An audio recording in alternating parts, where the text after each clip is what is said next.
Several hundred people in the northeastern U.S. state of New Hampshire this week paid tribute to the first responders on 9/11.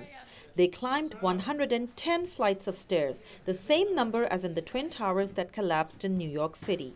Sensitivities around the anniversary of the September 11 attacks are high this year because of the rise and rapid military successes in Iraq and Syria of the Islamic State, a brutal terrorist group also known as ISIS or ISIL. Scores of Europeans and even some Americans have reportedly traveled to the Middle East to join its ranks. Terrorism analysts worry that some of these militants may return home to cause havoc. Britain recently raised its threat level to severe, meaning an attack is not imminent but highly likely.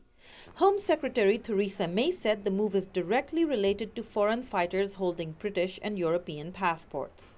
The increase in the threat level is related to developments in Syria and Iraq, where terrorist groups are planning attacks against the West. The U.S. Department of Homeland Security says it is unaware of any specific threats from the Islamic State. However, analysts say anniversary dates like September 11 are important for terrorist propaganda. 2 years ago, on the anniversary of 9/11, a militant attack on the U.S. consulate in Benghazi, Libya, took the lives of 4 Americans, including U.S. Ambassador Chris Stevens.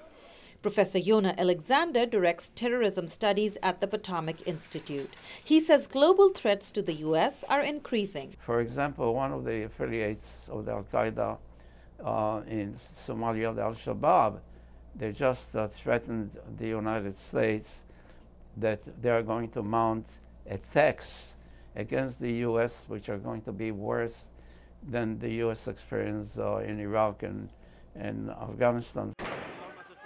Terrorism analysts say if groups like Al-Shabaab or the Islamic State have willing American or European members, these recruits can get training that cannot be provided online. The groups also can provide them with bombs or other weapons to bring back home. Catherine Zimmerman of the American Enterprise Institute points out that militant groups such as Al-Qaeda in the Arabian Peninsula have been very innovative in designing undetectable bombs. The first bomb that AQAP sent to the United States was concealed in the underwear of the bomber, and it actually traveled throughout Europe before coming here on a plane. U.S. authorities say they're confident in the security measures already in place, but they have started tracking foreign fighters in Syria. Ayesha, Tanzeem, VOA News, Washington.